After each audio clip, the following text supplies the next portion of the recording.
Hello, hello, and we are live.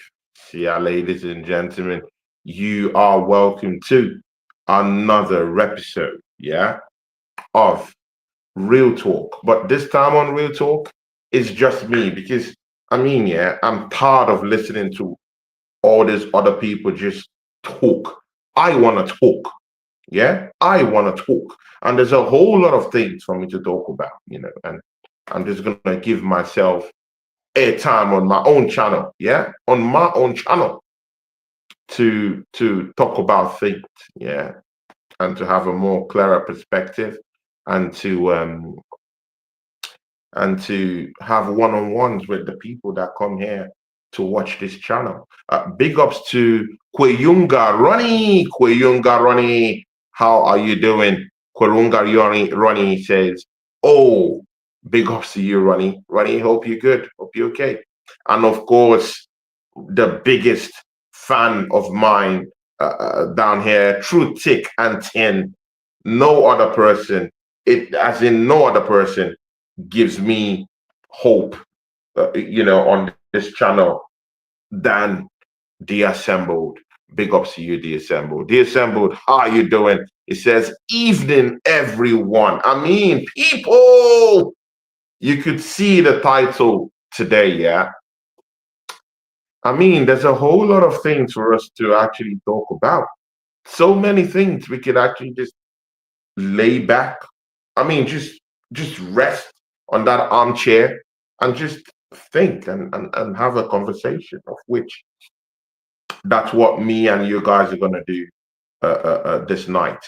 And yeah, of course, I was actually refing games today, so that's why I couldn't do streams. Although I was on TikTok because I'm on this massive TikTok push. So guys, if you're down here and and you're an Arsenal fan, just go down there to TikTok and give me a big follow on Tony Clark on a TV on TikTok and just show us love down there. See people, yeah. The first thing to talk about, yeah, is number one thing, Thomas Partey. People, Thomas Partey. 2 days ago, yeah, I came out on a short on YouTube, and of course, I did a long stream on TikTok, and I discussed with lots of people about Thomas Partey. You know, it happened that discussions, talks were had, negotiating table between Arsenal and Thomas Partey, and they couldn't come in. They couldn't come into any agreement. And as it is, Thomas Partey is leaving the football club for free. And it hurts me because 2 seasons ago, yeah, Thomas Partey could have gone to Saudi Arabia or even last year for like 40 million. You just have to accept it. Arsenal haven't done good business. That's a pure fact. Just allowing Thomas Partey leave on a free, giving him the chance to have a bargaining chip in any contract negotiation that you were doing. It shows ill preparation. It shows, it just shows that we don't know how to do modern day business. How would you allow, yeah, the contract of one of your best midfielders in your football club to run down his contract, have no bargaining chip in a so-called discussion table, contract discussion table. You have no bargaining chips over Thomas Partey because he could just come out from nowhere and say, you know what, yeah, I've been Arsenal's best midfielder last season. I'm out of a contract. I hold all the whole bargaining chips. He could literally just say that. And that's a bigger problem for the Arsenal. You know, I just really felt that they left Thomas Partey with all the whole cards in the negotiating table, and that was a big mistake from the Arsenal board. Hopefully, they get to learn from this. But that takes me to the signing, Cristian Norgaard. I mean, people, I want to see what you would think about Cristian Norgaard. Yeah. And if you ask me, Cristian Norgaard, I mean, see, people, yeah, I want to be objective. Yeah. I want to be extremely objective about everything going on. Yeah. We went into into the negotiating table with Thomas Partey. He's saying no. He thinks he can get more elsewhere, and of which it was your best midfielder last season. He could actually go to Saudi Arabia and get a bumper deal. But again, we also have to also remember that Thomas Partey was also one of the highest earners at Arsenal Football Club. I mean, Thomas Partey was commanding nearly about 250, 250K per week, if I'm not mistaken. Now, that's big money. That's a big, huge financial strain in our coffers or to our coffers. So it could make sense in a way if you reacting by bringing in a Cristian Norgaard. I hear that.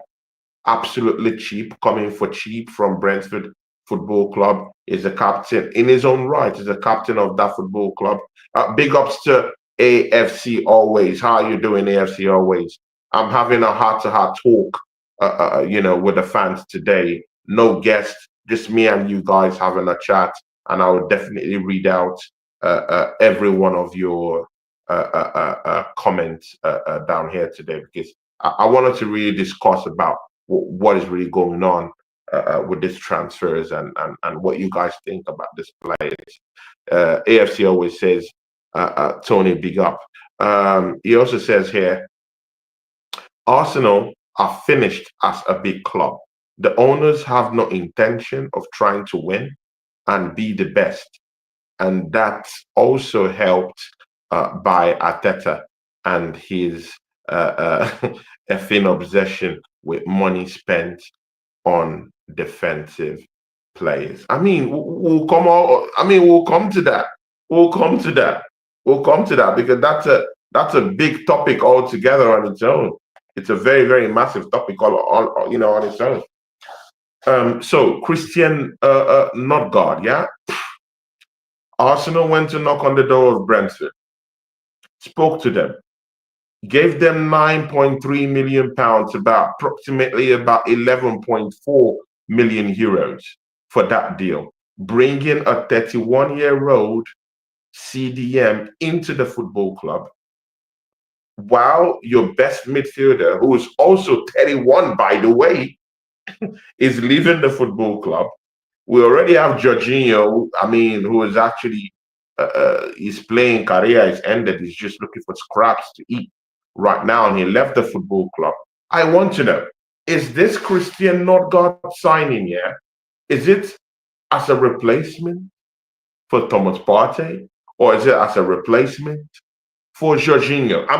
Let's go by the book, because we have two strong men in that midfield. Yeah, maybe Jorginho was coming in sparingly, once in a while, but it was also a decent guy to bring from the bench. I'm not saying it was all and all, but he was a decent guy to call on the bench and say, you know what, yeah, bring your experience and come help us out. That Cristian Norgaard signing, who is he coming in to replace? Because we need to know who is replacing. Is he coming to replace a Jorginho, or is he coming to replace a Thomas Partey? And this is the answer. Statistically, Norgaard isn't the replacement for Thomas Partey. Thomas Partey is, see, Thomas Partey is totally higher. The levels are much higher than whatever display Norgaard has displayed in the Premier League. Thomas Partey is an elite CDM. He's an elite one. So if you're bringing in a player to replace the tact, to replace the muscle, to replace a very, very technical, experienced player in the mold of Thomas Partey, then you should bring in a player that is much younger, offers us more versatility, offers us the basic needs in the midfield. I hear you when you say, "Oh, okay, we brought in a Zubimendi," but again, I just think that is just setting up Martin Zubimendi for failure. You're setting up Martin Zubimendi for failure because it is Martin Zubimendi's first season. Shout out to everyone who is joining down here. Anthony Herbert, Champions 25. Big up to you people. See, people, yeah, let's make this massive. I want to see, write down right now in the chat what you guys think about Cristian Norgaard, because we're going to talk about all these things. Arsenal is linked to Eze today, Crystal Palace. We went to talk to Crystal Palace today. Personal terms agreed with Eze today. I mean, we're going to talk about all about this. Yeah, Cristian Norgaard already in the football club, and just this evening I'm bringing you a special on a particular player. I want you guys to know that Arsenal might get a here we go on this player. Valencia international centre back, a Spanish international under 21 player, Cristian Mosquera. So I'll be talking about this guy. That will be at the tail end of the show. But right now, let's just get into this Cristian Norgaard. What do you guys think of the Anthony Herbert, Champions 25, AFC Always, The Assembled, all these people here in the chat here? What do you think about Cristian Norgaard? Because I want perspectives to this, and I want to look at it holistically. I don't want to be an Arsenal fan that would come and just start cursing at Norgaard. No, give me perspectives. What does Cristian Norgaard bring to the carpet? What does he bring to Arsenal? Is he an Arsenal caliber player? We all know that he's not going to play ahead of Martin Zubimendi. So, in other words, we do know that Cristian Norgaard is that player that would come sparingly from the bench. In other words, if we are now saying, okay, he's coming from the bench, do we now say, okay, that's a decent signing because he's not going to be a top performer, he's not going to be in the first team anyway? You do need bodies and you do need to react to that news of Thomas Partey leaving the football club. Don C is in the house, my brother. Don C is in the house. Gunshot salute to my brother Don C in the house. That's my brother, man. Big up to you, Don C. Yeah, big up to you. Anthony Herbert, AFC Always Champions, is down here. So what does this make Cristian Norgaard? What is his? I mean, yeah, when you get a signing, when you bring in a signing, yeah, to your football club, one of the things you want to see here is that excitement, is that buzz. I mean, I look at every Arsenal fan that I mess with, yeah, and they're like, okay. Many are not impressed with that signing. I really do think it's an underwhelming signing. even if I do think he's not a bad player, but I mean, Arsenal is a team that just went triple times, yeah, in successive years, coming second best in the Premier League. So every market, every transfer market decision you make should be incisive, should be deadly, should be something that should show the Arsenal faithful that, oh, these guys are serious. When you look at that Christian Norgaard signing, it doesn't come with that oomph. I mean, it doesn't come with that energy. I completely don't see any energy. AFC always says, it says, Arteta spent 419 million on midfielders. Unbelievable. Bro, these numbers are crazy. The AFC, these numbers are the mad. Arteta spent 419 on midfielders, but yeah, our midfield looks like crap. Bro, I don't understand it. But anyway, let's move. You could say crap in a way because I mean, look at Odegaard. He offers us nothing. Yeah. Look at Declan Rice. Yeah, but is he £100 million player? No, he's not. He's a distant midfielder, but he doesn't give us everything a midfielder in the 21st century should have. To be very sincere with you, I mean, look at Rodri. Yeah, look at Rodri. He controls the game. He protects the back four. He creates chances, guys. Rodri creates chances for Manchester City. He passes the ball. He could score penalties. He's good with his head. Set pieces is a monster, bro. These guys at midfield are elite. The midfield are elite. Ours isn't.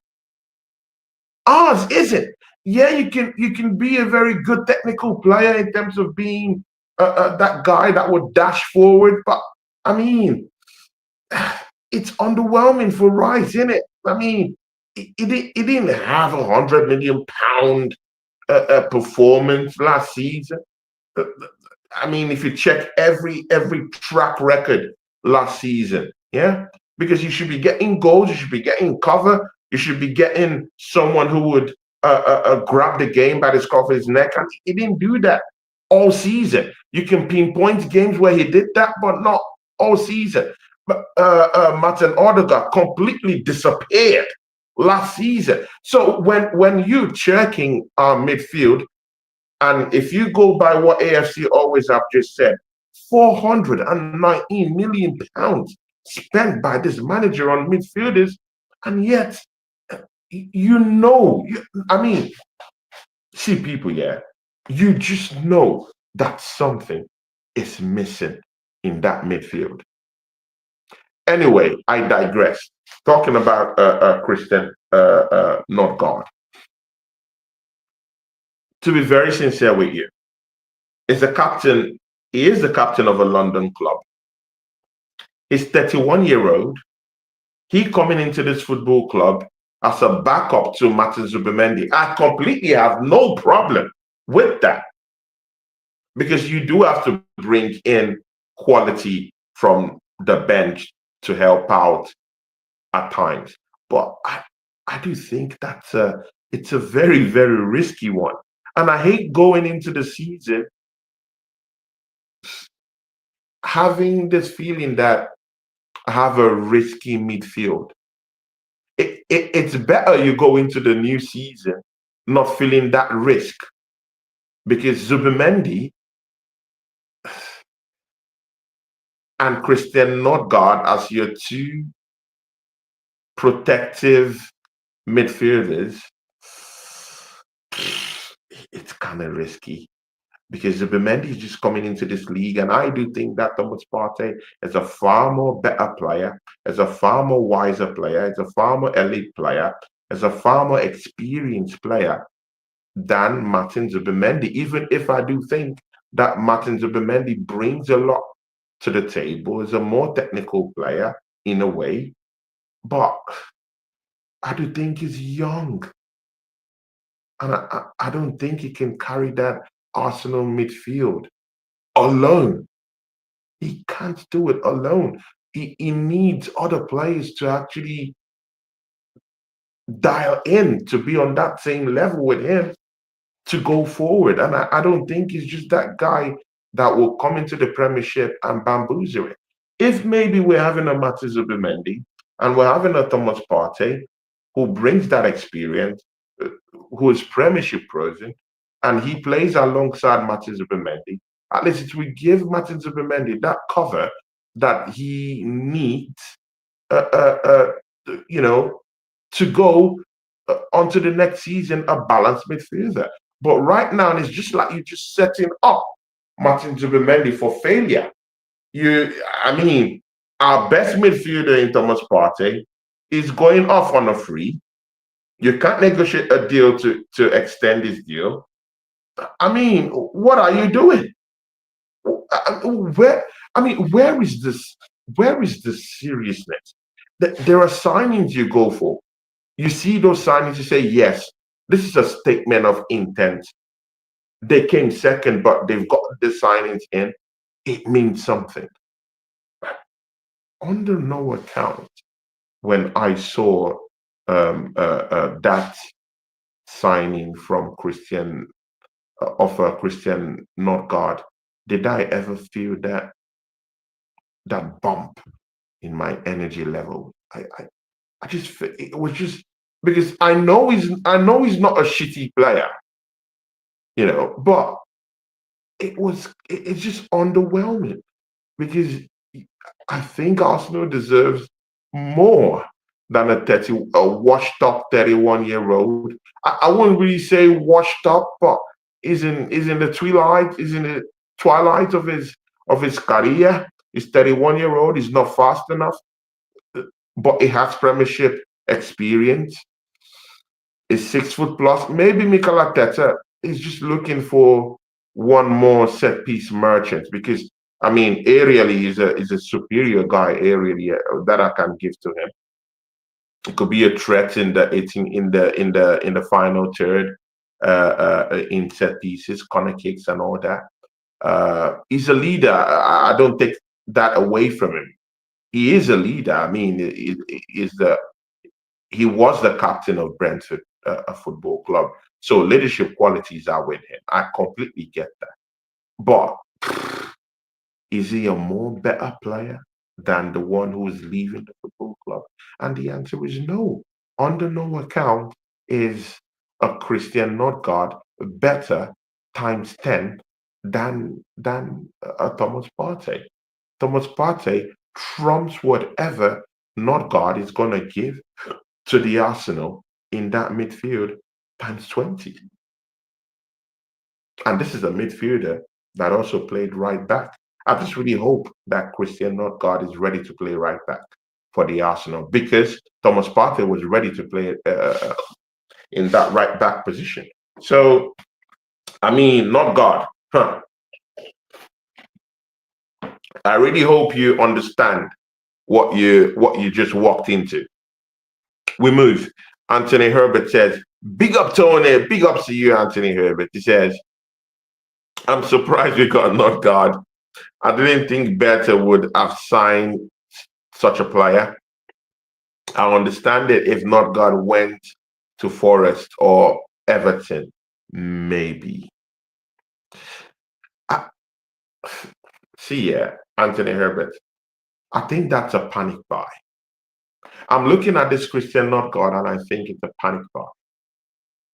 It's a big, big, huge panic buy because I really think that the Arsenal board were thinking that they were going to drag this Thomas Partey talk to the dregs. And they had the belief that, Thomas Partey was going to sign a new deal.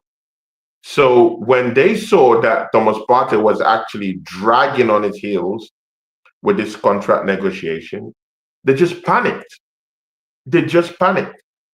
Cristian Norgaard is a panic buy by Arsenal Football Club. And again, I'm not necessarily saying that Christian Norgaard is a shitty player. I don't think he is a shitty player. I think he's a strong, I think he's a strong, aggressive player. He's 6 foot plus. He brings so many things, and he's a very, very aggressive tackler of the ball. I have problems with his energy levels, number one. Number two, I have problems with his passing game. He's not an elite passer of the game. Does he read the game properly? I think he reads the game properly. Is he a set piece threat? Definitely. When you're 6 foot plus, you definitely you know, a threat, via set piece. Is he an imposing figure? Yes, he is an imposing figure. However, he's 31-year-old. His energy levels might drop. I have no concerns about his fitness levels. I just really think that what Thomas Partey gives to us technically in that team, I don't think that Cristian Norgaard is that guy that would necessarily give you what Thomas Partey has given this team or will give this team. Thomas Partey is elite, is far more, is levels to Cristian Norgaard. And if you're going for the title, you should progress with the level and the quality of players you bring into the football club.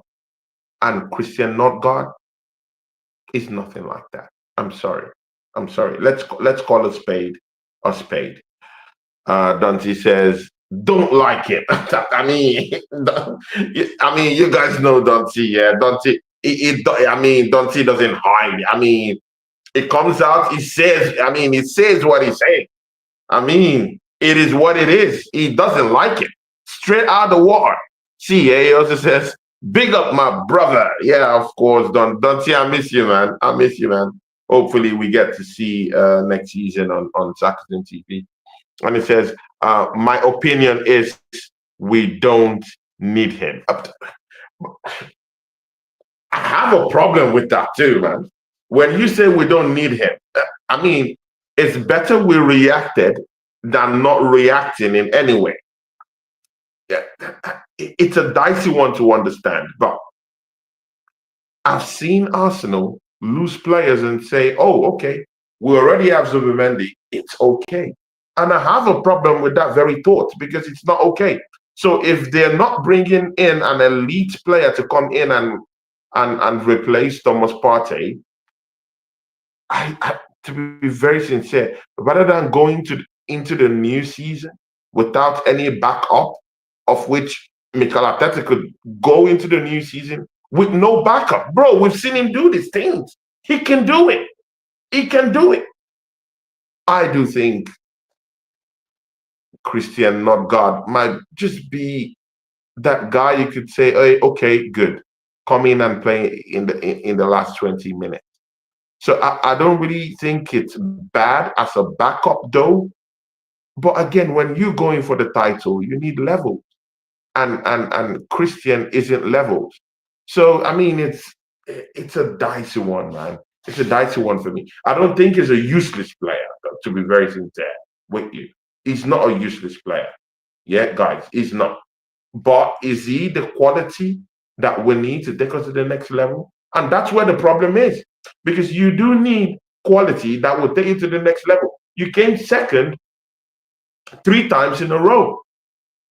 3 times in a row, something is wrong. You need to freshen things up. I understand when you want to freshen things up. Yeah, Mikel Arteta, this is his 7th project.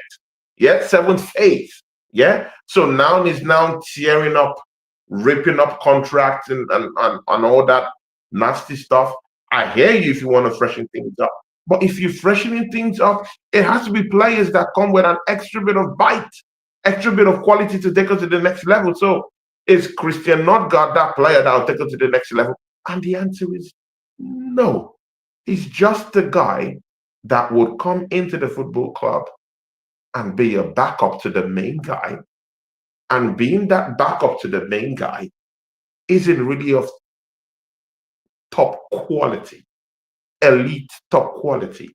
If you go by his numbers, his numbers are dreadful. I mean, dreadful in the Premier. I mean, it's mid-table at best. Yeah, when it comes to successful tackles, aerial ability, and all that good stuff. But again, it could literally change when he's surrounded by the quality that Arsenal might have. Probably maybe Brentford doesn't have that kind of quality. I hear you. I hear you if we say that. But again, it's a gamble. Again, it's a massive, massive gamble. So, do you want to go into the new season gambling? And that's the bigger problem. Why do we want to gamble in the upcoming season when we have the chance right now to actually go into the transfer window and actually do business to get, to just clarify all this stuff. Rather, we go in and go bring in a backup guy. It doesn't make sense. It totally does. The signing doesn't make sense.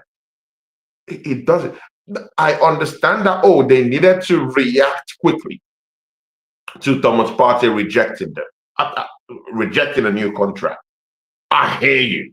I hear you that you needed to make, a quick one. Yeah. But it's an underwhelming signing, and we should call a spade a spade. That is an underwhelming signing. AFC always says our midfield is even more weaker now. Thomas Partey is leaving. See, people, that's also one question I wanted to ask. Do you guys think, that our midfield is weaker now that Thomas Partey is leaving? Is it weaker? I mean, when you check it, Martin Zubimendi will be our CDM next season. We still do have Declan Rice down there. We have Miles Lewis Kelly, who is also a natural midfielder. So, I mean, is our midfield totally weak per se? I want to hear your perspective because this is I want this to be an interactive show. Yes, he always says, only God I trust is deodorant. Oh my days. And Dante says, Tony is a changed man. You can see he has had enough. I've had enough, man.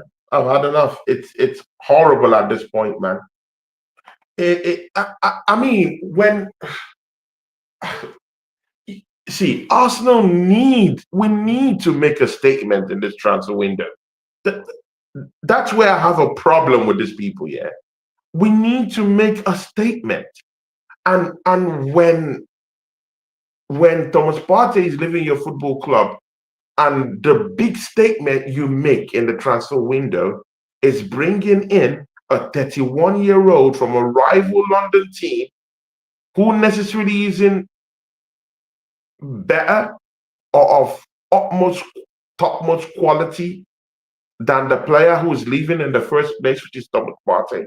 That's an underwhelming signing. And right now, Arsenal can't afford to have underwhelming signings because if you look all around us, Liverpool, there is no underwhelming signing this season.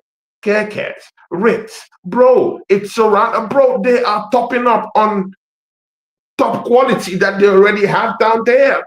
Guys, does this make sense to you? Liverpool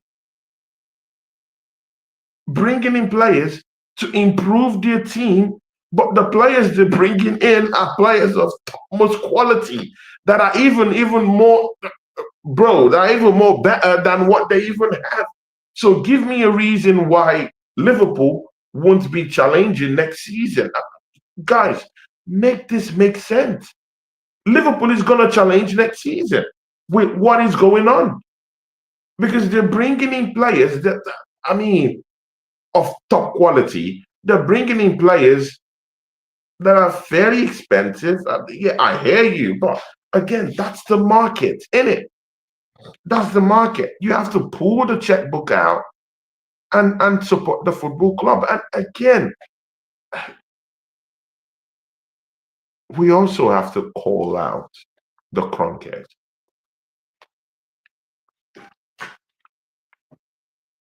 we have to call out the Kronkers. They're a big, big, big part of the problem we are facing right now in this football club. I mean, 3 seasons in a row, you come second. Yeah. Yeah, you've gotten Champions League football. I hear you. But is that enough? I mean, when you look at the transfer window, yeah, and you see your money being spent on a 31-year-old that necessarily won't have any value in the next 2 to 3 seasons, depending on the kind of contract we give to him. I mean, would you be happy with how your 11 million pounds is spent? I don't know. How do they feel when Arsenal,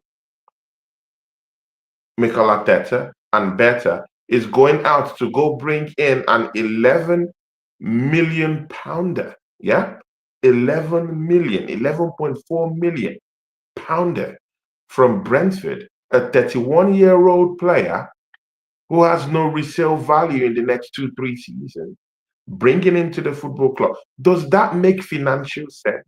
The answer is no. Does that make footballing sense? The answer is no, technically. No, technically. So if it doesn't tick the boxes of financial savviness, number one, that's a loss. If it doesn't make any footballing sense, that's an even more bigger loss because you're not bringing in quality to replace the quality that's leaving the football club. So technically, you're leaving the team more weaker. You actually losing more money as a football club. The only thing that might actually be of any gain to them is that the amount of money they were paying Thomas Partey, which is about 250 million, 250K per week, might be reduced because Cristian Norgaard is a cheap player. So I mean, let me go through the charts. Dante says people get them likes up. Big up to you, man. Thanks, bro. And AFC always says breaking Arsenal sign Brazilian forward Mechindin. Oh my god. Oh my days, bro. Are you serious? AFC always? Please, bro, don't do this to us, man.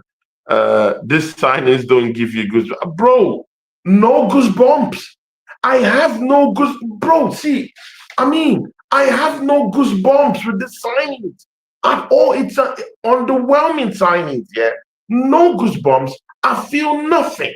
Complete nothing, bro. See, yeah, even in bro, this this regime of Mikel Arteta is the worst that I've seen. I've never been excited about any of the signings. I've never any of his. I've never been excited as an Arsenal fan. Please, people, tell me if I'm speaking rubbish. Have you ever been excited? I mean, apart from the Declan Rice signing, I give him that, no problem. Is there any other signing that you feel, oh my God, oh yes, oh yes? Have you felt that oomph in any of Arteta's signings? Have you felt anything? Because I sure do feel empty. I mean, I'm looking at this Cristian Norgaard, transfer, and I feel empty, bro. At least Arsene Wenger brought in Thierry Henry. I felt the pulse. I felt my heart pump. What are we talking about? He brought in Ljungberg. He brought in, bro. He brought in all these top players. Even at the twilight of Arsene Wenger's stay at Arsenal, he still brought in decent players. We still had Robin van Persie, who went on to go win the league with Manchester United. He still brought in a decent player in Emmanuel Adebayor. These are decent players. He had Zach Fabregas, decent players that even if they come in right now, yeah, you say, oh, okay, oh yes, at least is a decent player. Guys, I mean, are you excited? Do you feel any kind of pump, any pulse at all when you hear Cristian Norgaard is coming to Arsenal, people. Any pulse, any joy, I mean, just imagine the feeling, imagine the emotion that Liverpool fans will feel getting ripped in their football club. I mean, imagine the enthusiasm, imagine the happiness, imagine I mean, Dante, if we have a big signing, come on, man. I know you'll be on the Johnny Walker, the Hennessy and all that good stuff. Yeah. I mean, does Cristian Norgaard give you that? Does he give you that that feeling like, oh, I'm gonna pop champagne today? Arsenal fans, the answer for me is no. I want to hear from you guys. The Assembled says the blunder. Oh, the blunder man has a point to prove. Whatever he does, good luck, trophies or out. I'm tired of debating what we can change. Trophies or out. It's that simple. I mean, it's clear, isn't it? I mean, it's clear, isn't it? Darren, okay. Oh, there's a whole lot of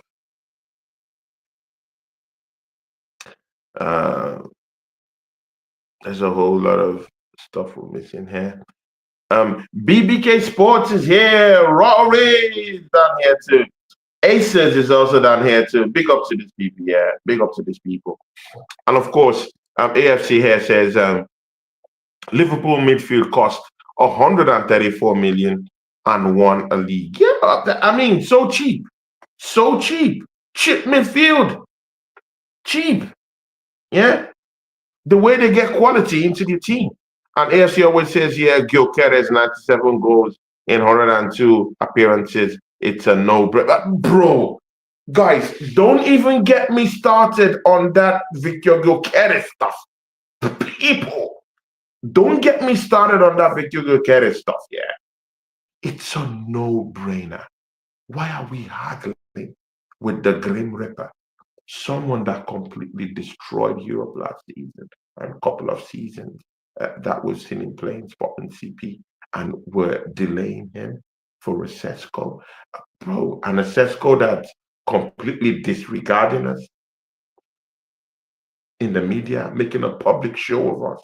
He wants a clause, a buyout clause in his contract. He wants more money for a player who hasn't scored 20 goals in a season. I'm not gonna shit on a 23, on a 23-year-old.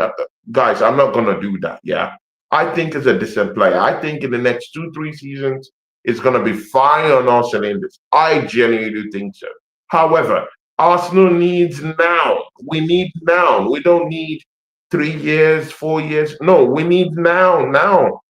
Someone who's gonna come in and set the ball rolling. Someone who's gonna come in and score goals. Someone who's going to be the Grim Reaper for Arsenal Football Club. Someone who, in the final third, I have my heart down, pumping, saying, "Oh, he's going to score 30 goals in a season." We don't have that. Man City has got that, and they've improved on what they have. Liverpool have got that. They have Salah, who could score. Bro, Salah could score 70 goals in a season. Does anyone doubt that? He could score 50, 67. Bro, he got the numbers. Arsenal don't have a player to give us the numbers. Already, Gabriel Jesus is already posting pictures of training videos in the gym and all. Bro, what is all this nonsense? All these players should have been sold. That's why I know that we're not serious in any way. Because Gabriel Jesus is still here. See, we're even talking about incoming players. How about outgoing? How about players going out of the football club? What is Zinchenko still doing here? AC Milan came for him. Why not give him out for free? Give him for free. He does nothing in our football club, people. He does nothing for us. He does nothing. What is Zinchenko still doing here? Oh my days, people. This is, I mean, it's painful when you see it. It's horrible. It's like a scene from a horror movie. Yeah. The outgoings were not doing good either in that side. The incomings are dead quality, no elite players. Bro, enough of the defenders. Even if I still do think we still need one more defender, but we have a host of defenders down there. We have a goddamn team of defenders. At least I could name up to 11 players, defenders, that we have in this team. Guys, Tomiyasu is still in this football club. Let me just allow that to sink in. Tomiyasu is still in this football club. Let that sink in, people. Tomiyasu is still leeching from this football club. He's still in this football club. Zinchenko, still here. Yeah? Still here. When does this end? When does this foolery end with this football club? When does it end? When is it time to say, Arsenal fans, we're sorry, let's give you quality that you deserve? How about that? Why aren't we getting it? Arsenal have got 238 million burning a hole in the account, and the best that this chicken head could actually get, is a Cristian Norgaard. I'm not shitting on the player. He's a decent guy, but we don't need decent players. We don't need decent players. It's just like we need over the top players. We need quality. We need elite. We need soldiers. Oh my days! I also miss, apart from me missing Don T, I also miss my brother the Southern Gooner. We need generals. He will always say that. Tony, we need generals. There are no generals in this team. Oh, the Southern Gooner. No generals. That's what we need. These signings are underwhelming. They do nothing for us. It's as good as useless. If Thomas Partey of high quality is leaving the football club and you bring in a player with lesser quality, does that get you over the line? The answer is no. So you're not going to win the Premiership. Bro, the Premiership is garbage in, garbage out. What you put in is what you get. Liverpool did the work. They brought in players, spent money, and they might win the league next season too. City, they lost ground last season. Good. What did they do? They mapped out a plan on what they're gonna do, how they're gonna enrich the attack. They started it from mid-season last season. They brought in Mamouche to help the attack. He already has some games in his arm, so definitely next season is just completely going to destroy the league. Definitely him and Haaland, that's of course, that's for sure. And then you have Amori in left back position, one of the best. See, why is it that Arsenal? I found out one thing here. Why is it that Arsenal, we go for the dregs, we go for the worst of the worst in teams? Those are the people we go for. Look at Man City, decisive. They went for Amori. Amori is one of the top. If you go by the stats, it's one of the top left backs that we have in the Premiership. Numbers, everything. He's got it. No one can argue that. He's one of the best. Man City go into this team to get the best out of the best, out of our, all these opposing teams.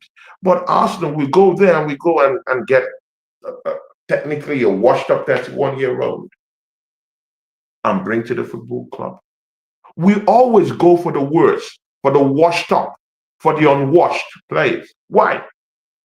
For the dregs, for the disgrace of other teams and people. The one that will set me alight is Madweke. If we on any occasion, big up to BBK and the Aces is down. It says you don't have the answers. Big up to you, Aces, and of course my brother collaborator BBK Sports says not moved by the Norgaard signing. I can't lie, bro. BBK Sport is one of the most fair. I mean, it's one of the most fairest guys I've seen. I mean, I've done a couple of shows with him. Like, he's my brother. I do shows with him. He's one of the most. I mean, I have other guys that are hotheads, yeah. But BBK Sport is someone that, I mean, he's a fair guy. Yeah, I mean, is fair. He's not someone that won't give you your accolades. BBK Sport, yeah, is a guy that would give you your accolades. And if he's out here on the channel saying, I'm not moved by that signing, you better believe it. Yeah, I mean, you better believe it. And he's one of the most fairest Arsenal fans I've seen. In a long time. He's a fair guy. And he's saying he's not moved. So when you ask gooners that, are technically over the top, I mean, they won't accept this nonsense. It's complete garbage. That signing. Complete garbage. Rory, big up to Rory. We have to do our Champions League and Premiership watch-alongs next season. Definitely, we'll do more of that next season. I have not spoken to Josh Triguna. I have to talk to him. AFC always. Next year will be 20 years since we moved to the Emirates Stadium and won 4 FA Cups. Let that sink in. Oh my days, man. Guys, that is another embarrassing thing. 4 FA Cups. I mean, top gooners are also saying that, charity shields are also cups. So, I mean, AFC always, you didn't give top gooners their accolades in the charity shield. I mean, I heard it's a trophy. Oh my days, man. Arsenal fan days. We're cooked. Rory, yeah, big up to Rory. Bless up AFC, yeah, of course. Everyone down here. Embarrassing for who? Bro, it's the assembled. I mean, it's embarrassing for the football club, and it's also embarrassing for us Arsenal fans. It's embarrassing, bro. They've embarrassed us. It's embarrassing for us. See, can't you see all these rival teams laughing at us, making fun of us? These guys, they're literally laughing at us. They're looking at us and saying, look at these clowns, because of the way we're moving in the transfer window. We're absolutely garbage going for players that are lesser than what we already have. I mean, what is the sense in bringing another 31-year-old? Give Thomas Partey the money. Give him the money. Why bringing in someone that has lesser, inferior quality to Thomas Partey? Totally inferior quality to Thomas Partey. Bringing him to this football club for what? And now we have to go with that risk of putting Martin Zubimendi in a tight situation when he comes in, because, I mean, you're leaving him high and dry in that midfield. And this is his first season at Arsenal. So you're setting him up for failure. Rory says, these signings don't count. Don't forget it's only June and you can't make business. Rory, I'm sorry, what are you talking about, bro? I mean, I look at Chelsea and they've done business. I mean, they went to Ipswich, tap, boom, they've gotten the lap. I look at Man City, they've gotten Amori. Bro, what are we talking about? I look at Manchester United, They don't have Champions League football, Rory.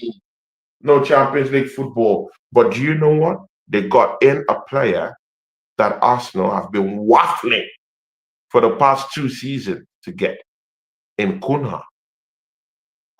I mean, what are we doing, Red Audi? What are we doing?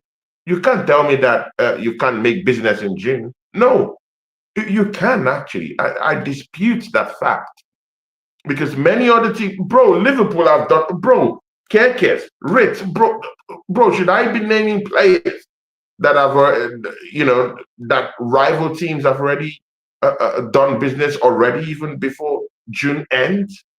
Oh, Red, come on, bro. Come on, bro. Don't do this. Don't do this. Call a spade a spade. Let's call a spade a spade. Let's call a spade a spade. That is an underwhelming sign. Let's call a spade a spade. Um, Red said, we signed Norgaard because his name sounds like Odegaard. Who's next? Lingard. Oh, my days, man. Duncy says, it's not better than Jorginho. My issue is we let players go and don't replace with that. Oh, my days, bro. 21 gun salute for this comment, man. I mean, it's pretty clear. Like, this is what I've been saying. All true. I mean, even Jorginho is even, for me, Jorginho is even a more elite player than this. I won't call him a clown because I do think he's a decent player. I mean, let's don't get it all wrong. Yeah, I think Norgaard is a decent player, but we don't need distance. We need world class. There's levels to this shit. There's levels to this shit. We don't want distance. We want world class players who will come in and get us over the line. That's what we want. Um, AFC says we should be doing everything to bring in Eze and Gutierrez. Yeah, I mean Eze. Yeah, of course. Yeah, and again, Eze. I heard we've agreed personal terms. Yeah, so let me go into that topic of Eze. I heard we've agreed personal terms with Eze, and we're now in discussions with Crystal Palace. Eze, Premiership proven, left winger, decent player, set piece is great, not the tallest. So aerial ability, decent area ability. Is he aggressive? Yes. Pressing game? Yes. Set pieces, I like his free kicks. He's a decent player. However, I mean, he has, yeah, I mean, injury record is something to think about. Is he that kind of winger that can give me 10 goals, 10, 15 goals in the Premiership alone in a season? That's where I have a problem with it.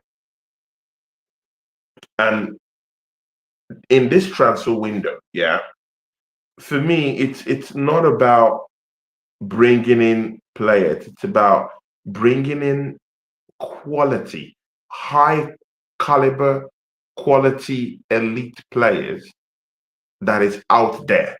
So if Eze is a decent guy to bring into the football club, I hear you. But if we have someone who is more better elsewhere, why can't we bring that player in? I still do think Rodrigo is a far more better player than Eze. Personally, he's played at the highest stages. He's won the biggest of trophies. He's won the Spanish La Liga. He's won the Copa del Rey. He plays I mean, he plays for Brazil. Um, I mean, he's won the Champions League. He's played with the big names in Real Madrid down there. He knows what it is to be a high caliber player, and I just think Rodrigo will be a more better fit for the Arsenal. But I hear you. So any of them is okay. But for me, I'll prefer a Rodrigo. You know, I'll prefer a Rodrigo. And again, the amount of money we would spend on Eze, it's about 68 million pounds. Yeah, and and Real Madrid is asking for virtually the same amount of money for Rodrigo. So would you go for someone who's won the Champions League, who knows what it means to bail out his team in the highest of stages than a player who can do that domestically? So it depends. I mean, it depends on what you think. But again, it's a dicey one for me. I can't really say. But any one of those that we get is a good signing by me. For me, I'll take any of them. But I would lean towards Rodrigo because I think he has that extra bit of quality with him. I think in the final third, he could spike something, could really just cause problems. He's fast, he's technical, he's aggressive in the 18-yard box, likes to get in behind defenders. AJ too has those qualities too, but I just really think that Rodrigo was more of the perfect finished product than an AJ. Yeah. But again, Premiership proven. That's one of the things that confuses me with that. So any one of them will be okay for me. So Assemble says Arsenal are only interested in the club target. My understanding of a customer-based service, the business normally cater for clients. Unfortunately, Arsenal don't care what their customers need. Do these people care? No, they don't care. They don't care about our feelings. Bro, they're completely detached from the fans. But the fan base really do think that this club really thinks about them and love them. No. If you love the fan base, you give them what they want. You give them strikers. Why are we hearing of CDM reinforcement, defensive reinforcement, when you know that the number one area of strengthening that the fans want is improving our attack? And you've not done that. So there's a big problem. And even the bigger problem right now is me thinking that we might even go into the new season starting it with Kai Havertz and Gabriel Jesus. Just imagine this washed up punks starting at the start of the season for this absolute clown starting for Arsenal. I mean, this is the torture. It's unbearable. This is torture. This is grand torture to Arsenal fans. It's torture. This is systematic torture, mental, emotional blackmail and torture for Arsenal fans. Meted towards by this board. This is horrible, man. We need to change.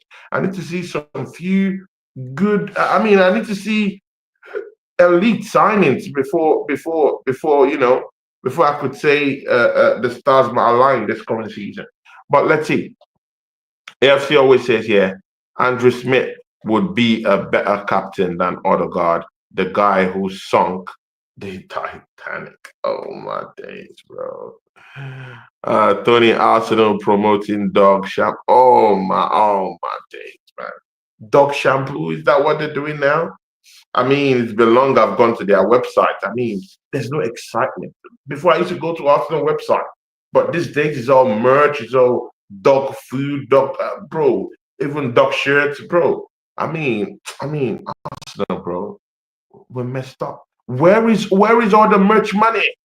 Where is all the merch money? We have nearly up to 238 million pounds burning a hole in the account, and the best they could do is bringing in uh, bringing in a 31-year-old in the twilight of his career that's more weaker than what we already have, that's replacing a more elite quality player in Thomas Partey.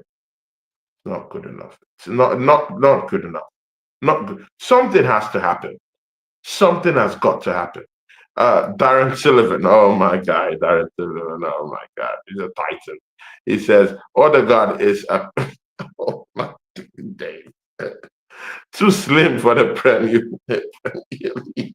Weak. Oh my days, man. Epic takedown from Darren. So the reason I like Darren, he doesn't hold back. I mean, and you guys know, I'm not the one to say, hey, this is positive. Oh, this is no, no, no. Have your say. Everyone must have this. Hey, everyone equally have your say, but do it peacefully. Have your say. And I do think that Martin Odegaard is lightweight. Odegaard is lightweight. Go with the numbers last season. He's weak. In fact, see here, people, Thomas Partey leaving even makes our midfield more weaker. We are more weaker because we don't know the Martin Zubimendi we're getting. Mind you, Martin Zubimendi coming to this football club, I still feel he was forced to come to this football club. To be very sincere with you, I still feel he was forced to come down here. So, I mean, I don't really see that big, huge enthusiasm in him. He's just reluctantly leaving that football club because, of course, he has that big attachment to the mountains down there in San Sebastian. But again, throw that all away. It's a risky game starting Martin Zubimendi and having its backup player to be Cristian Norgaard. Very risky midfield going into the new season.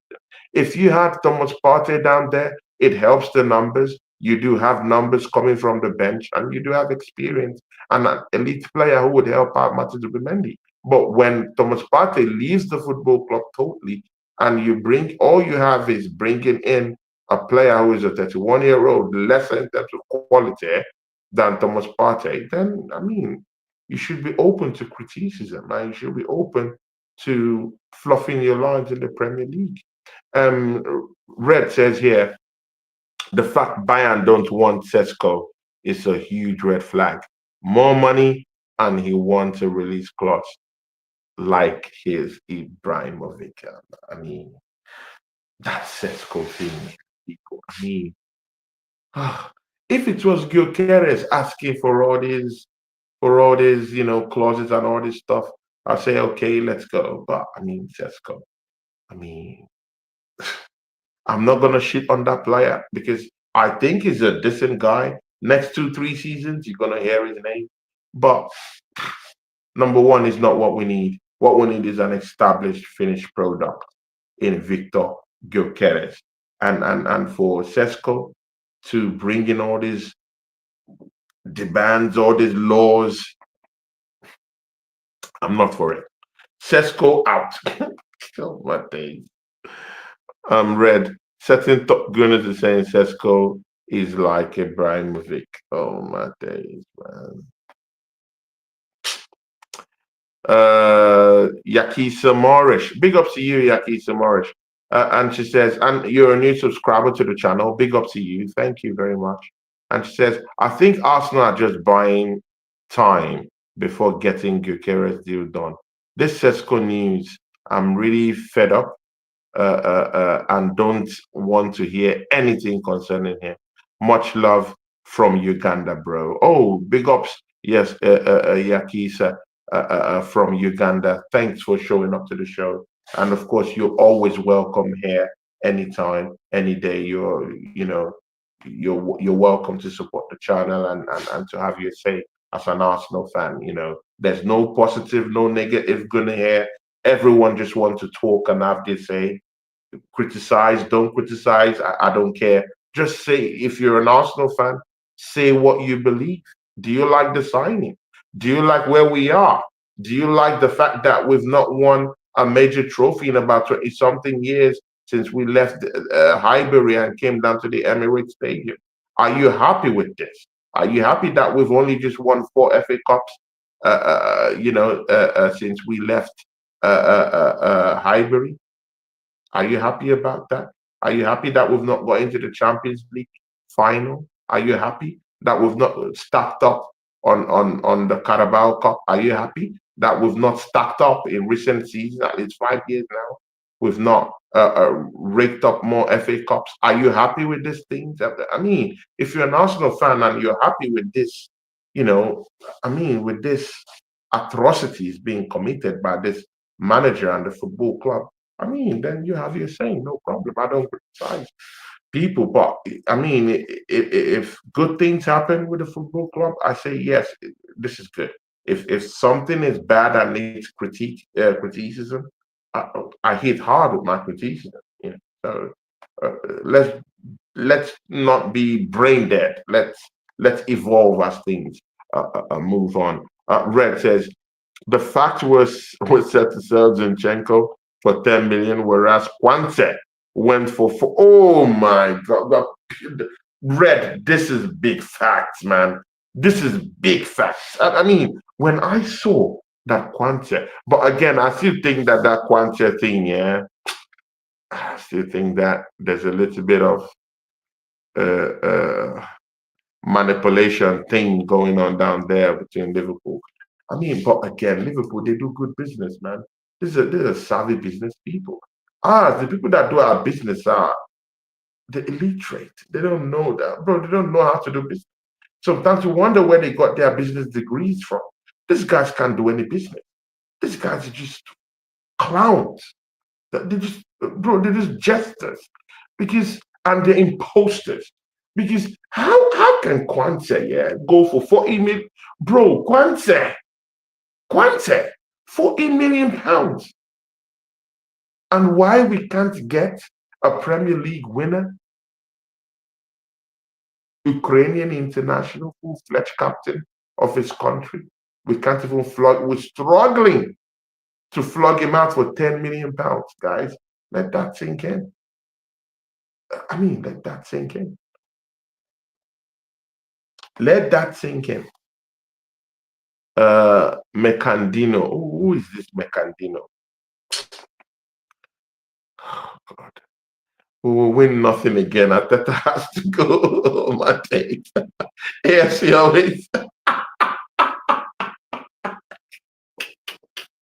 Oh, my days. AFC always is.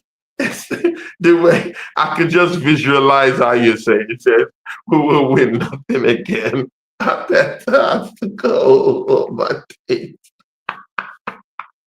Rice is the only signing on that. Oh my days, man. Red says, I don't even like Norgaard anyway.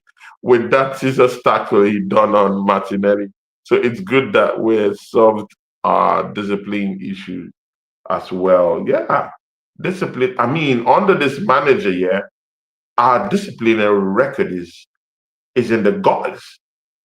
I mean, Arsenal's disciplinary record is in the gutters. I mean, this manager constantly on the sidelines impacting whatever he likes on his players. They're not balanced, they're not settled, and they act the fool on the field. Yeah, red cards everywhere. I mean, our discipline is something different. And mind you, last season alone, refereeing decisions cost us nearly 23 points last season. So these are also places that, situations and positions that we should also improve on if we're to win the league next season. 14 likes from AJ. Big ups to you, AJ. Thanks, AJ. AJ, how you doing, my brother? My brother AJ says, please like the stream if you have not already. It really helps Tony out. Yeah, thanks, man. Hope you're good, AJ. AJ, I'll be back to Sarcasm TV next season. I'll be back because I have to go on vacation, July. So I'll be back by August, and me and the boys in the hood, we'll start talking again. Me and Flawless Duncy and TJ will start talking again next season. Big show. Angry Gooners. Me and my guy waffle.tv. Check us out. Next season, we're making that show a big, massive show. So check that out. Waffle TV, Abs, that's my brother.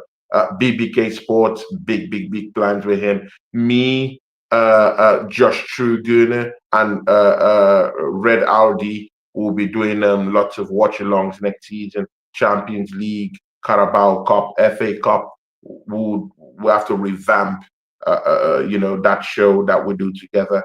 Me and Ola will be doing series of shows to the south, and we'll do something too if Matty's okay with that.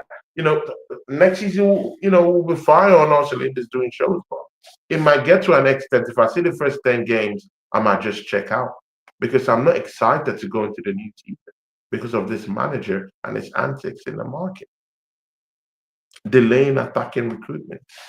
Rory says here, says, Tony, bro, we had one in Partey, but we let him go. Yeah, exactly, man.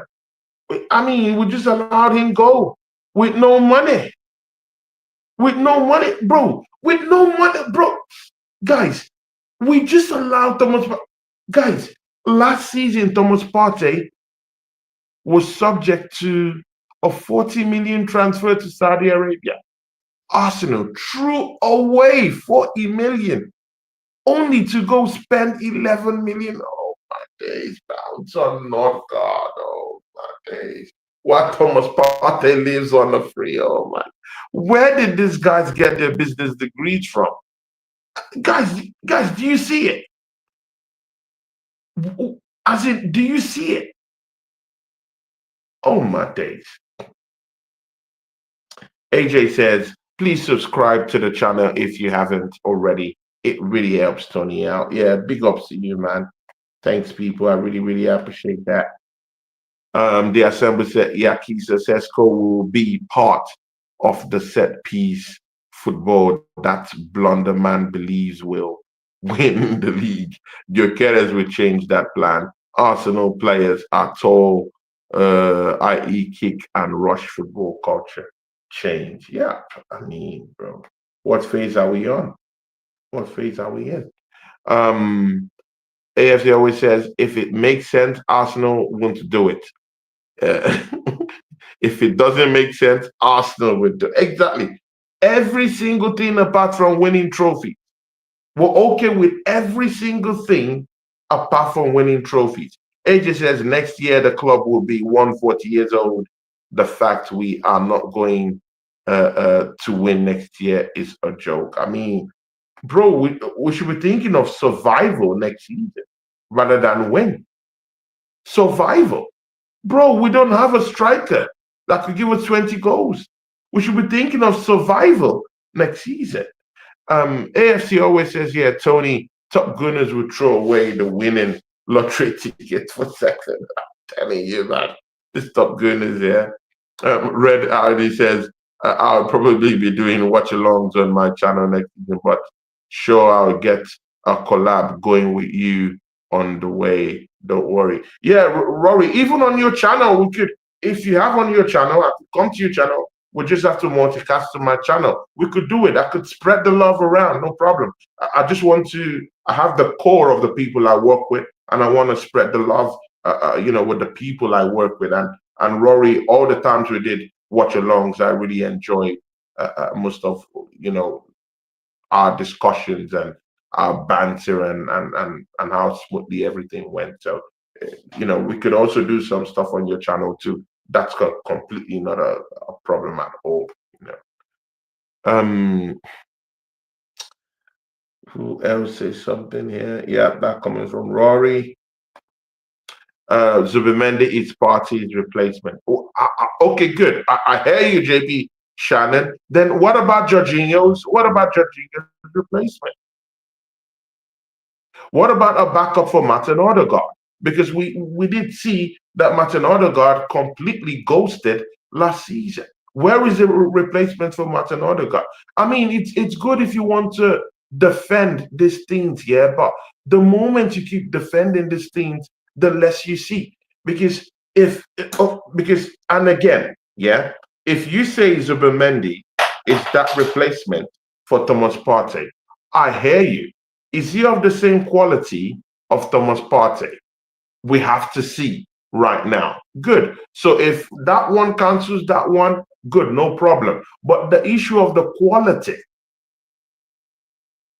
the comparison between them in terms of quality, will it fill that gap? Will it fill that hole? Will it satisfy that gap, that void that Thomas Partey is leaving? We're yet to see. I rate Zubimendi, but again, we're talking of Thomas Partey, who is presumably our best midfielder last season.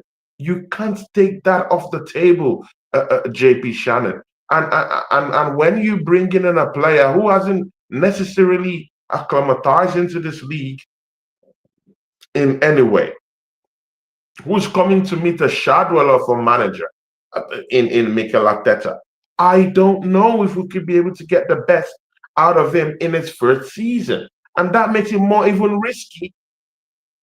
And even what even makes it more messy is that we're going to go get a player from Brentford, a 31-year-old, that doesn't necessarily match the quality that we're letting go.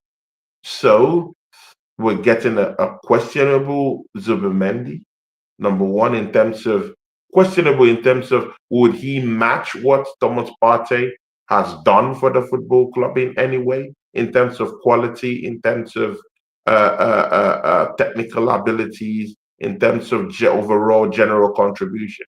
Is he that guy that will get us there? It's we have to see. We just have to see. So when you say that Zubimendi is Partey's replacement, good. It's okay. Cancels itself. Then what about all other areas and positions that we do need replacements in? Maybe not replacements, but a comfortable bench. Shannon, you do know that Premiership winning teams always have a goddamn bench. It might not be the best bench in the whole of Europe, but it could be a decent bench. So when you look at the bench, when Zubimendi cancels out that Thomas Partey Usta from the football club, when you look at your bench, it should be a bench that should come into the first team and help us out and get us over the line. When you look at our bench and the player that we've just brought in to actually shore up our bench, is that quality enough to get us over the line? Mind you, it's key that we have to put into perspective that we've come second in 3 consecutive seasons. We need to get over the line, Shannon. We need to get over the line. We don't have to come second again. We want to get over the line. So when you look at our first 11, good. Zubimendi's there, cancels out Thomas Partey, and let's just say for some reason it's better than Thomas Partey in his first season. I highly doubt that. But let's say that a miracle happens and it gives us more than what Thomas Partey would naturally give to this football club. Good. Then what happens to the bench who would come in and help out? Look at Liverpool. Look at the bench they have down there. They don't have the best bench in Europe, but they do have a decent bench. They do look at that bench and they say, okay, Gravenberch, please come in, help us out. Endo, please come in, help us out. Bro, what are we talking about? And they already have McAllister, who is firing on all cylinders in that midfield already. They've Kerkers is already down there. They've even brought in Reeds. Bro, it's quality, quality, quality that's there. Quality, quality, quality. And that's where I have a problem. That's where my problem lies. Other teams are letting, their deadwood go, but they're replacing their deadwood with more quality, i.e. Ritz, i.e. Amori, i.e. Kunha, Manchester United. They ditched all the strikers they have. They said, we don't care. We have 2 strikers, but that's inconsequential. We need a more better striker. They went to the market. They brought in Kunha. Now, that's what I mean. You know what you need, and then you go and bring quality that trumps whatever you have there in the first place. That's a positive reaction. And I'm sorry, that's what we don't have. That's the big difference. That's what we don't have. And that's what I'm wary about. If there's anything, I'm even more scared right now. Mostly with that signing of Norgaard. I'm even more scared about, will that really be throwing Martin Zubimendi under the bus? Because that would put him under so much pressure. Imagine Zubimendi with Thomas Partey. It would be an easy way to just ease him into the Premier League, innit? But not God. Big, massive pressure. I'm just really hoping that mentally, I'm really hoping, yeah. Big ups to Wilson, who's down here, says Real Madrid demanding 7 million for Rodrigo, Tony. Yeah, I mean, 77 million. What is the, I mean, bro, we have 238 million pounds burning the hole in our pockets. What is 77 million pounds? Go pay for Rodrigo, a world-class player. Oh God. People, Arsenal Football Club will humble you. AFC always says we ain't signing Rodrigo. I mean, I think so too. I think they're walking out of that transfer because I just heard that we've agreed terms with AJ. So I don't know, people. I don't know. Wilson, Norgaard cost us more than just giving Partey what he wants. Oh my days, man. There was merch that came out today. Oh my days. Oh my days. Please like the stream, AJ. AJ, thanks, man. Big ups to you, AJ, man. I mean, your whole lot. Big ups. Says you have not already. It really helps Tony out. Yeah, thanks, man. I really appreciate it, AJ. Really, really appreciate it, AJ. And of course, um, I just want to get to all these comments before we go, because this is a comment show. I want to read all the comments. It's an engagement show. I want to do it alone.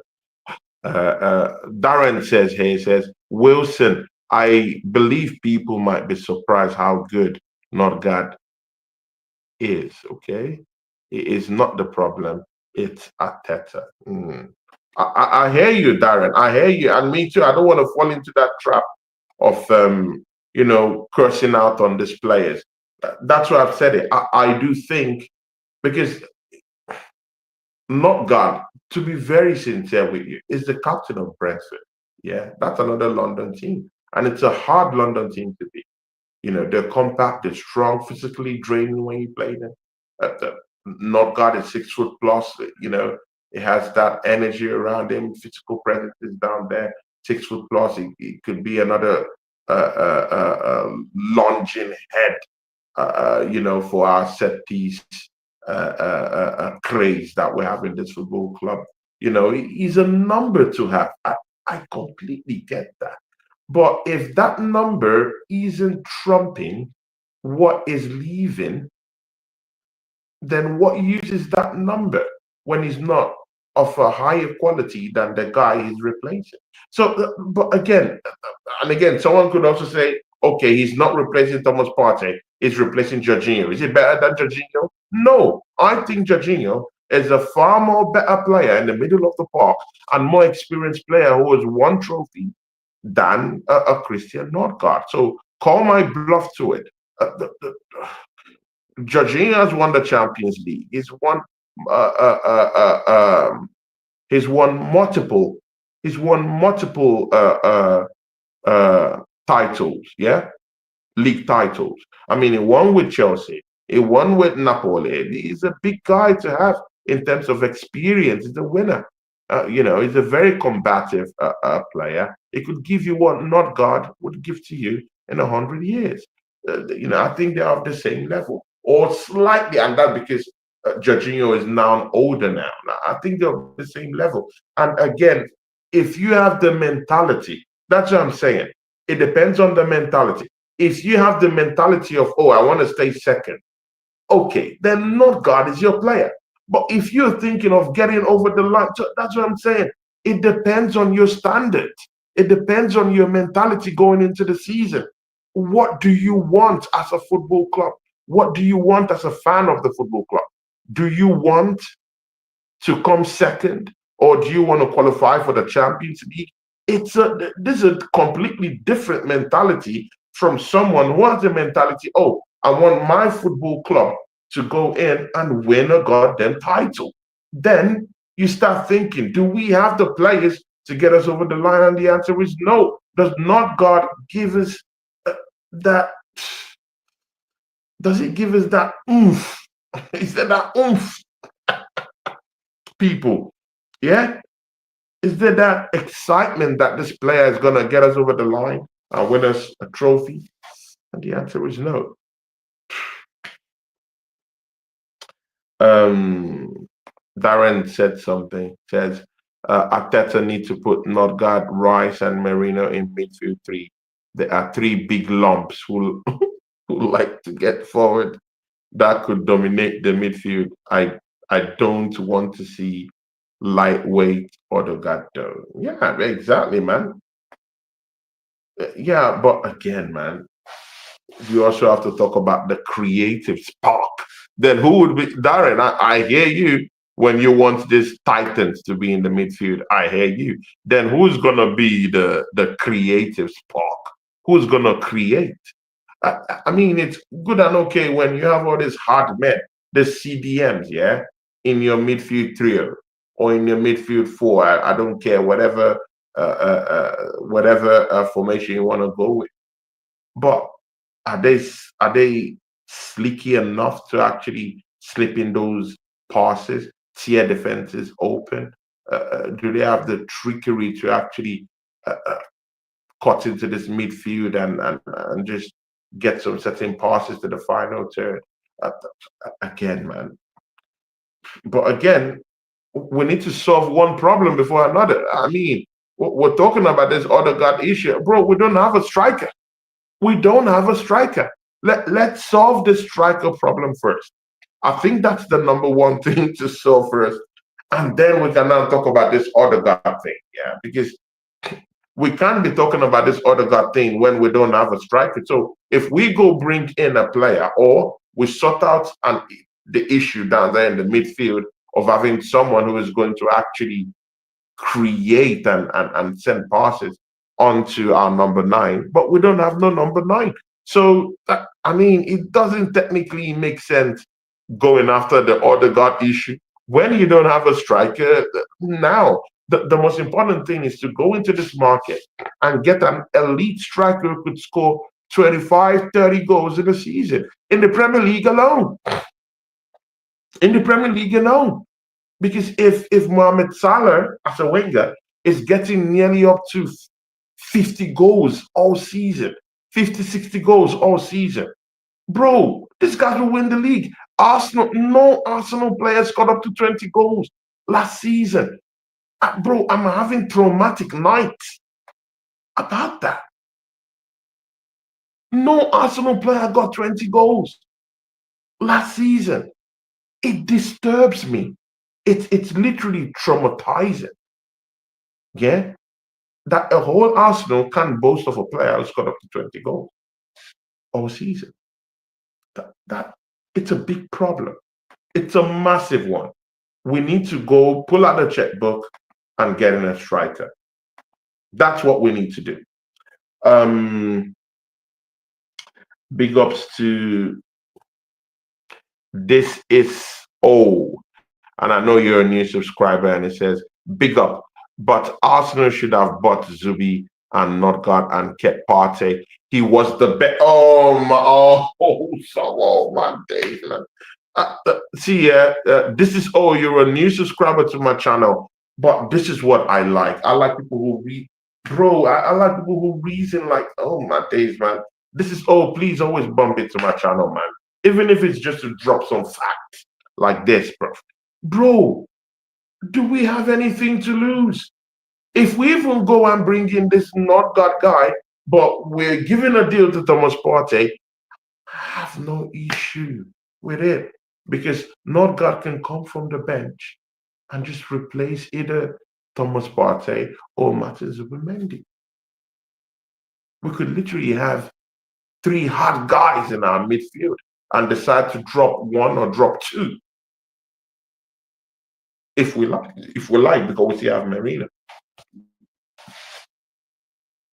So we literally have a big problem with this football club, mostly leaving Thomas Partey to just rot and get out of the football club without getting anything, no bargaining chip, nothing.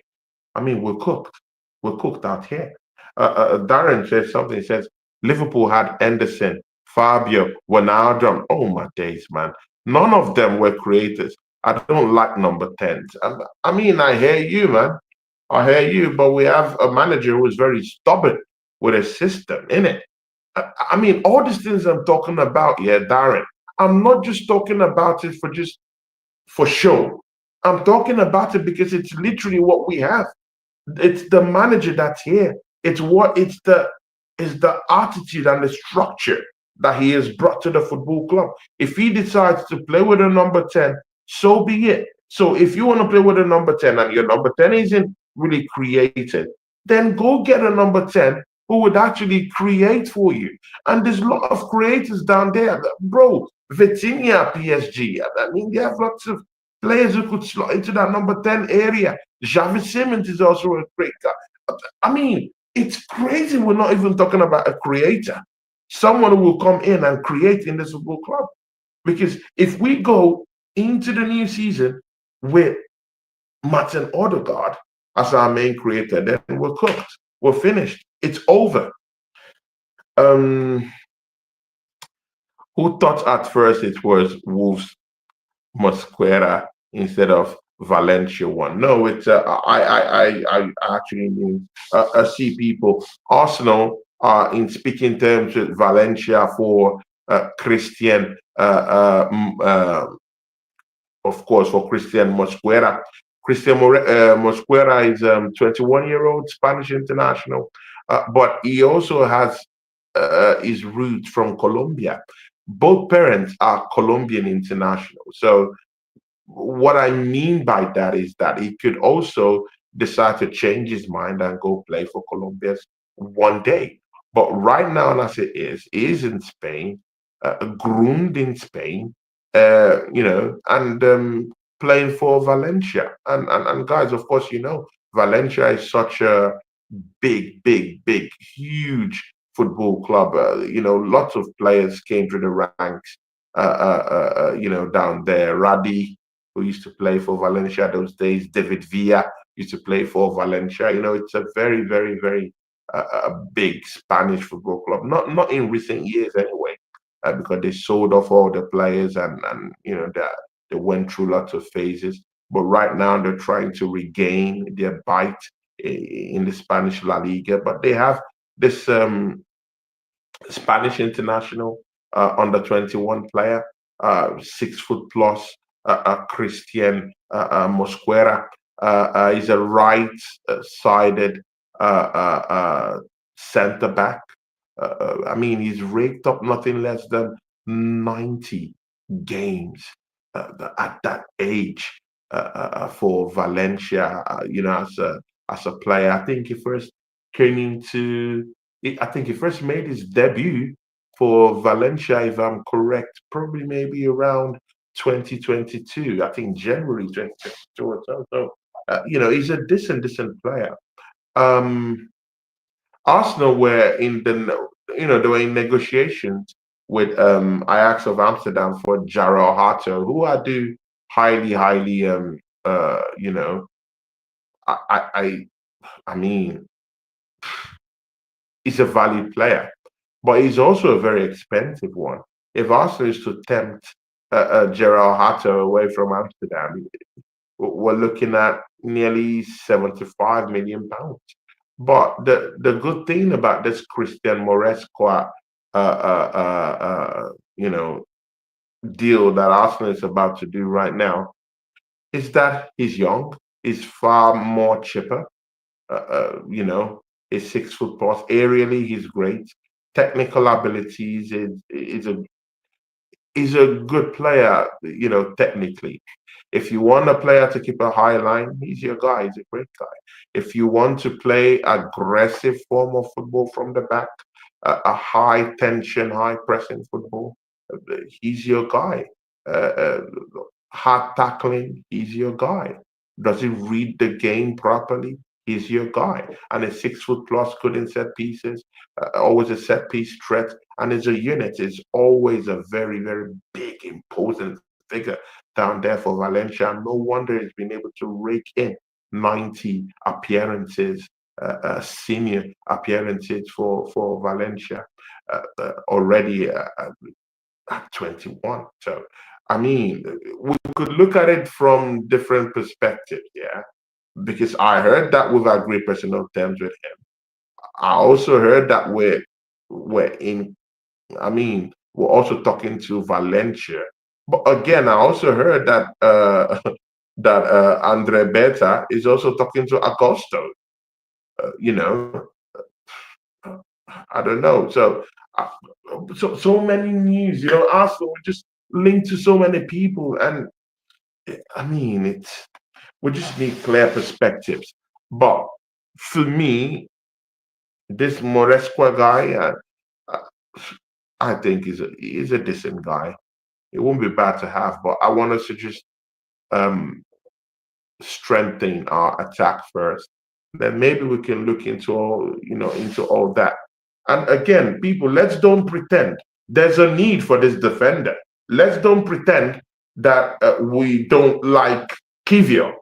I mean, if there's any one of you that down here that think that Kivio is going to be a savior for Arsenal Football Club, you can put your hands up.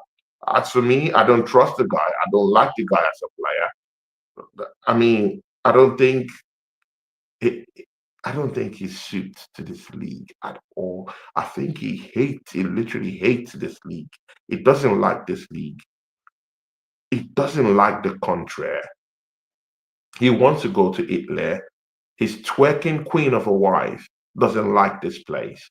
Uh, doesn't like England. She literally hates England.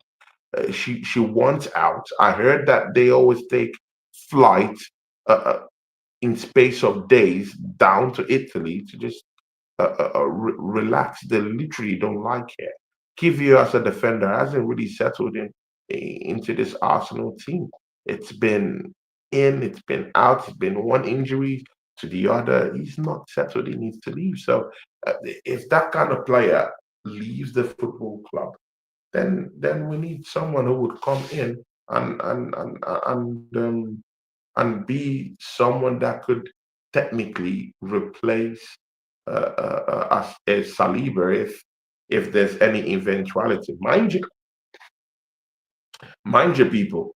Um, Saliba might leave even this season. He might even go to Real Madrid. See, nobody knows. I mean, don't get carried away. Arsenal could still sell these people, And next season, something is something tells me that Saliba wants out and he might leave. But again, that's just me.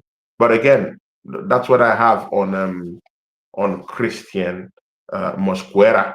I think he's a decent player. It won't be bad to have him in our ranks.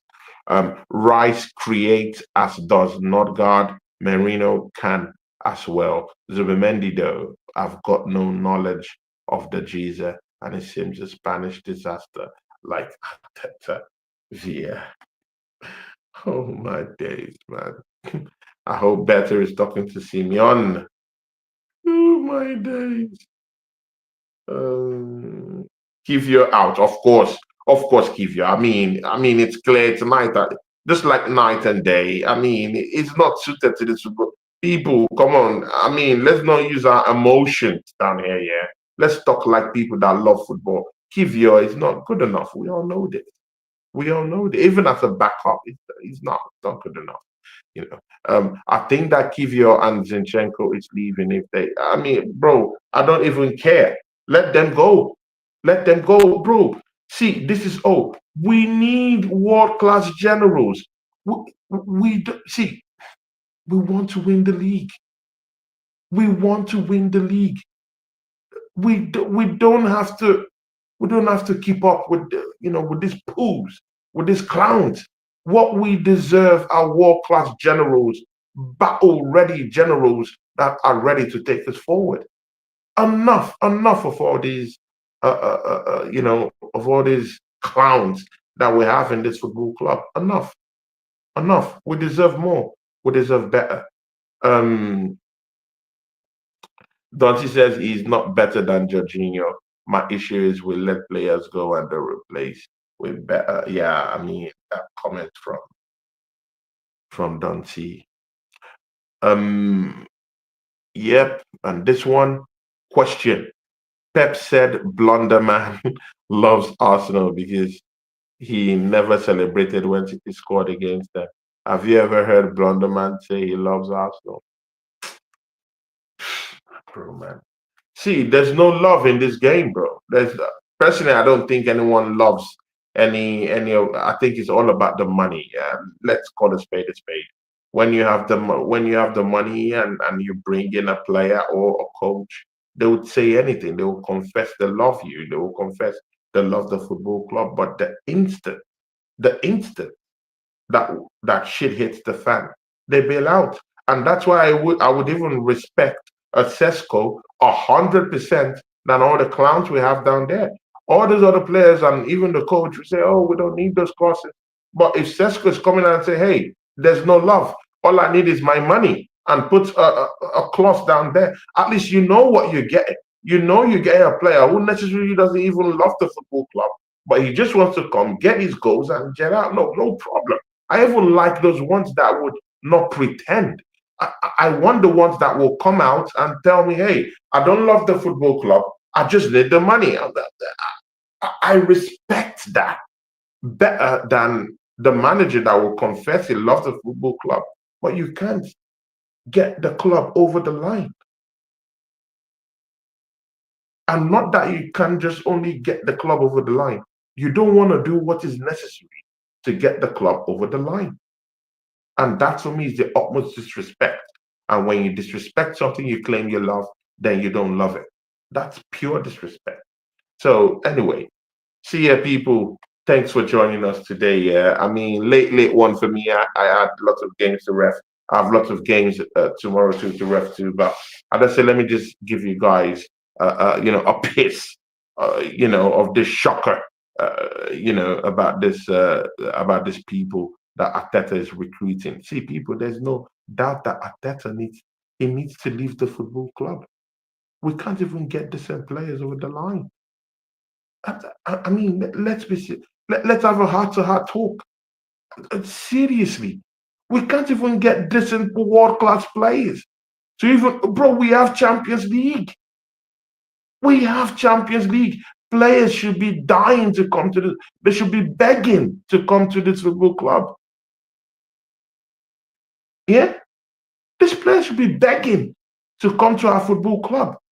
But yet, I mean, they're looking at us and they wanna hamstring us for cash and put release clauses in the contract. I mean, it doesn't make sense when we should be having all the whole bargaining chip, and yet we're letting players like Thomas Partey leave on a free. I mean, where does this make sense? This is says, I hope Arsenal don't sign Tesco. There are better strikers in the market. Gyökeres, Oshimen, or I'll take Lewandowski at his age over Tesco. I mean, I hear you, man. I hear you. The only reason why I'm saying that Tesco right now here is because that's who Mikel Arteta wants to bring. So left for me, I want a Gyökeres. Darren says the old badge that is. Darren says no Sesco for me. I mean, see, people, thanks for joining me. I mean, you guys held it down for me. 1 hour, 15 minutes, almost 2 hours talking about football with no other person than you, the people. So, I mean, I didn't want to channel my inner vein, but, I mean, you guys are great. Thanks for joining me today, and thanks for showing me love.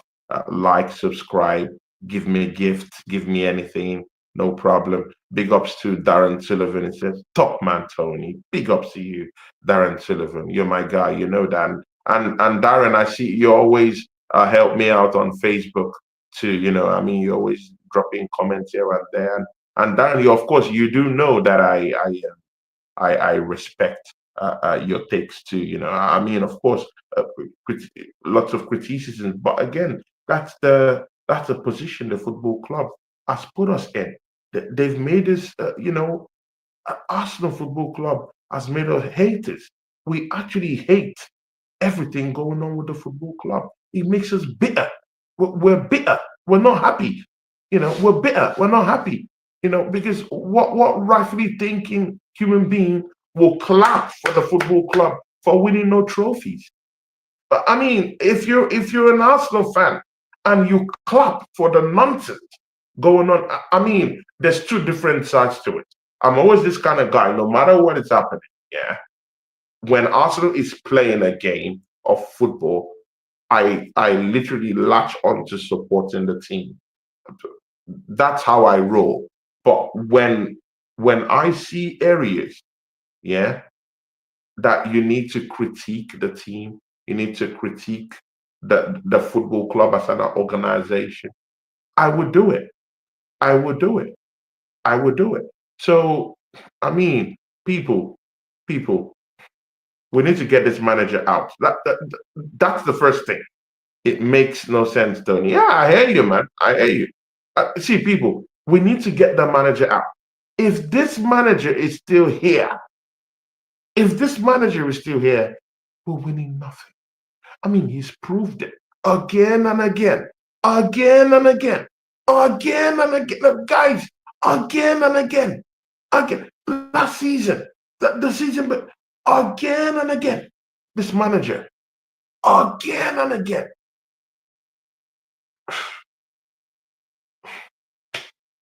You know what, people? Yeah, I might completely lose it after the transfer window.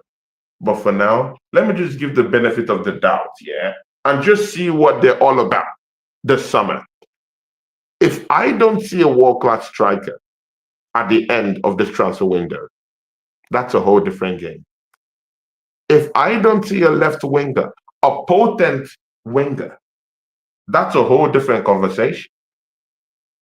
If I don't see some of the deadwood leave the football club, that's a different criticism coming up because I don't want to see Martinelli in this football club. Rubbish, utter rubbish.